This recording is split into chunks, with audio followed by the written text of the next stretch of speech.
जो रदरफोर्ड का atomic model था ठीक वैसा ही बोर का एटॉमिक मॉडल था, कोई भी फर्क नहीं था मेन थ्योरी में।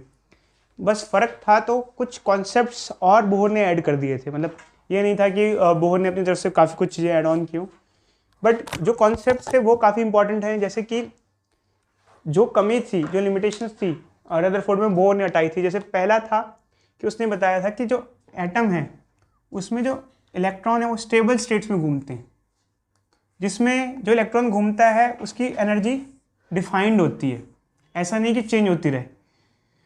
ऐसा नहीं है कि जो इलेक्ट्रॉन घूमता हो तो कुछ डिफरेंसेस रहें। जैसे मान लो आप कितने भी हाइड्रोजन एटम को लो, चाहे आप किसी एक एटम को कंसिडर करते हो चाहे किसी दूसरे एटम को कंसिडर करो, जब इलेक्ट्रॉन यहाँ ऑर्बिट में घूमता है तो उसकी कुछ काइनेटिक एनर्जी होती है, कुछ पोटेंशियल एनर्जी होती है और कुछ टोटल एनर्जी होती है।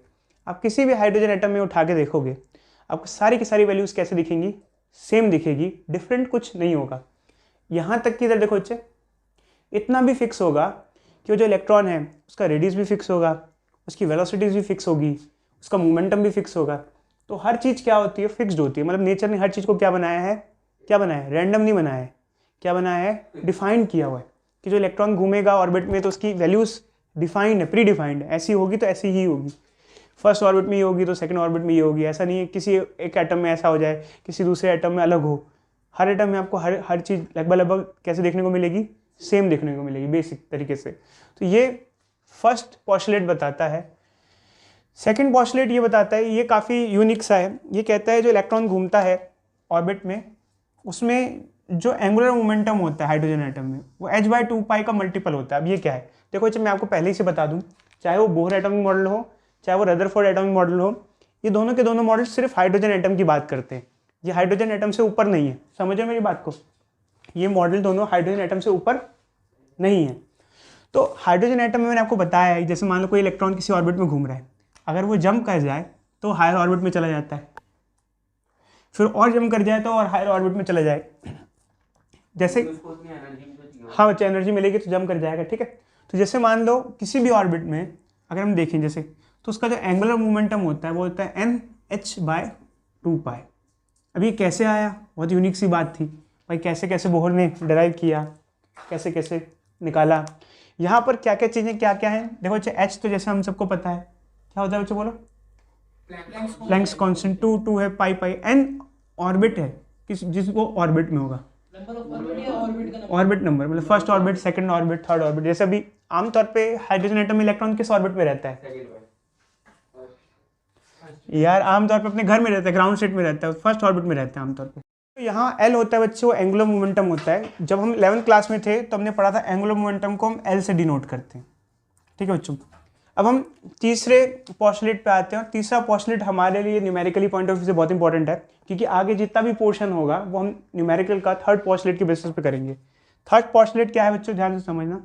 मैं फर्स्ट पॉस्टुलेट को मिटा देता हूँ बच्चे। देखो थर्ड पॉस्टुलेट है, ये बहुत इंपॉर्टेंट है, क्योंकि जितना भी आगे न्यूमेरिकल है और जितना मेन न्यूमेरिकल है इस पूरे चैप्टर का उसी पे बेस्ड है। ये बता रखा है कि जो इलेक्ट्रॉन होते हैं वो ट्रांजिशन कर सकते हैं एक स्टेट से अनदर स्टेट में। जब वो ट्रांजिशन करते हैं, जैसे मान लो नीचे से ऊपर जाते हैं, ऊपर से नीचे आते हैं। खैर इसमें तो खासकर ऊपर से नीचे आने के बारे में डिस्कस किया है। जैसे मान लो ये न्यूक्लियस है, ये इलेक्ट्रॉन आमतौर पे अपनी ग्राउंड स्टेट में रहता है। मान लो एक्साइट होकर ऊपर भाग गया, जब वो वापस जंप करेगा अपनी ग्राउंड स्टेट में तो रेडिएशन छोड़ेगा। क्या छोड़ेगा बच्चे? क्या छोड़ेगा? रेडिएशन। और उसकी एनर्जी जो होगी वो इन दोनों ऑर्बिट के एनर्जी डिफरेंस के बराबर होगी। मतलब ये क्या है? जब इस ऑर्बिट में इलेक्ट्रॉन घूम रहा है, इसकी कुछ एनर्जी है E1 मान लो।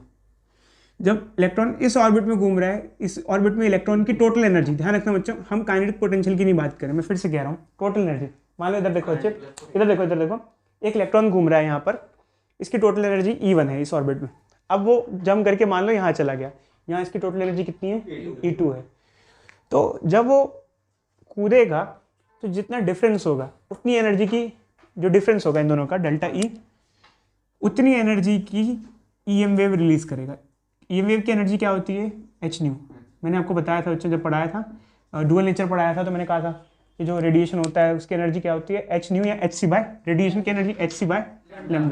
तो इतना रेडिएशन जो डिफरेंस होगा, अब कई बच्चे कहते हैं सर डिफरेंस कैसे निकालें, E1 माइनस E2 करें या E2 माइनस E1 करें। देखो यार एक्चुअली क्या है, आप इसमें एक चीज़ ध्यान रखना, आपको बस डिफरेंस निकालना है, वैल्यू को पॉजिटिव ले लो। और वैसे हम आपको बताते हैं बड़ी चीज़ से छोटी चीज़ को क्या किया जाता है आमतौर पे माइनस किया जाता है। तो खैर इसमें आपको दिक्कत नहीं आएगी, क्योंकि जब मैं न्यूमेरिकल दूंगा आप अच्छे से समझ जाओगे, तो मुझे कुछ लगता नहीं आपको दिक्कत आएगी। पर ध्यान रखना जो डिफरेंस होगा उसकी उतनी एनर्जी का रेडिएशन निकलेगा। मैं फिर से एक्चुअली क्या होता है यहाँ पर हम थोड़ा मेंशन कर देते हैं, ये डेल्टा ई ये difference of energy of two states, जो भी टू स्टेट्स हैं जहाँ इलेक्ट्रॉन जंप कर रहा है, ये रेडिएशन की एनर्जी के बराबर होता है। ये फॉर्मूला किस लिए यूज़ में आता है, ये फॉर्मूला इसलिए यूज़ में आता है, देखो इधर देखो, जैसे मान लो इस ऑर्बिट की एनर्जी हमें पता है, इस ऑर्बिट में इलेक्ट्रॉन की हमें एनर्जी पता है, इसमें हमें इलेक्ट्रॉन की एनर्जी पता है। बोला गया कि इलेक्ट्रॉन यहाँ से सेकंड से फर्स्ट में जंप कर रहा है, तो जब वो जंप करेगा तो जो रेडिएशन निकलेगा उसकी फ्रीक्वेंसी क्या होगी, तो इसको निकालने के लिए हमको यहाँ E1 और E2 दे रखा होगा, जिससे हम डेल्टा ई निकाल लेंगे। इधर देखो बच्चे, डेल्टा ई निकाल लेंगे। डेल्टा ई अगर हमारे पास आ जाएगा तो उससे हम जब ये इलेक्ट्रॉन कूदेगा वापस, तो जो फ्रीक्वेंसी रेडिएशन निकलेगी, फ्रीक्वेंसी, वो हम फ्रीक्वेंसी या वेवलेंथ निकालने के लिए फॉर्मूला यूज़ करते हैं। अभी हम